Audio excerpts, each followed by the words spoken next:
Salam. In my previous video, I suggested that Prophet Adam alayhi salam lived on earth less than 11,000 years ago, and before his arrival, there were already humans with similar anatomy and behavior to ours, who had been inhabiting the earth for at least 300,000 years. I suggested that these prehistoric humans are even related to us. In today's video, I'd like to explore why Prophet Adam alayhi salam was sent at the time he was, rather than earlier during the prehistoric period. We'll delve into the reasons and significance behind the timing of his arrival and how it aligns with both Islamic teachings and scientific understandings of human history.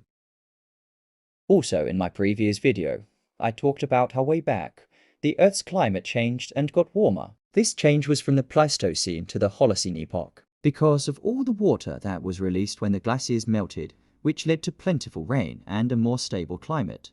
People could start farming, which was a huge deal. Before you know it, farms popped up and people started living near them, forming little communities that turned into villages. As time went on, these villages got bigger and turned into towns and then cities. With all this farming going on, like growing crops and raising animals, there was more food than before. So, not everyone had to work in food production and food procurement anymore. This meant people could do other jobs like construction, making tools, pottery, or even trading with others. And with all this extra food and new jobs, people needed a way to keep track of everything.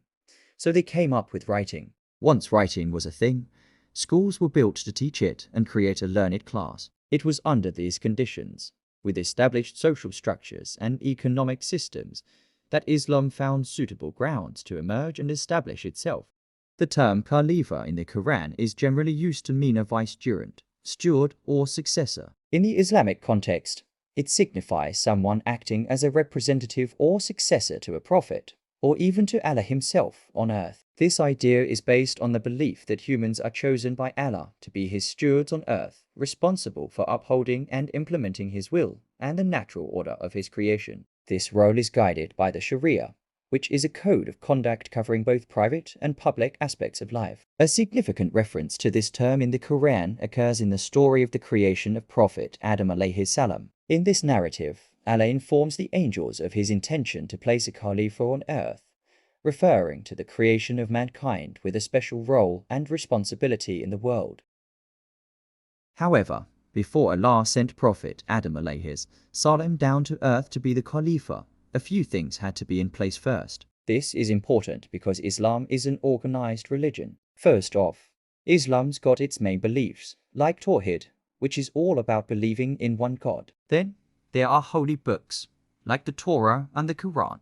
And like a few other religions, it is a proselytizing religion, calling people to join it. There are also lots of rules and ways of doing things that Muslims follow. To learn all this, there are madrasas where people go to learn about the religion and the codes of conduct and practices. Mosques are places to get together and worship, and to keep everything running smoothly. There's a sort of scholar class, which is the ulamas, who help guide everyone. Then there are rulers needed to enforce the religion. So, all these pieces come together to make Islam this well-structured and organized religion. Islam becoming a worldwide religion really took off because of agriculture. Before that, during the prehistoric era, if everyone was always on the move, looking for food and water, the prophets that Allah sent wouldn't have been able to settle down and spread their message. Imagine trying to follow a prophet who's always on the go. You'd never know where to find them. Thanks to farming, people started to stay in one place. This meant they could build important places like mosques for praying and madrasas for learning about the religion. Plus, with extra food from farming, they could support important community members like imams, ulamas, and teachers, not to mention the religious students. Back when people were nomads, they didn't bother with writing because they had to carry everything they needed to survive. Having to carry writing tools and books would just slow them down. But once people settled down, they started writing things down. This was super important for keeping track of what the prophets said and taught, and it helped spread the word to lots of people. And this is a big reason why Prophet Muhammad sallallahu alaihi wasallam grew up in a city. Sure, he spent a little time with the Bedouin tribe of his foster mother, Halima, when he was a little child, but he was mostly a city dweller. This made it easier for him to share his message, make decisions, and be a leader. If he had been moving around all the time, it would have been way harder to do all that.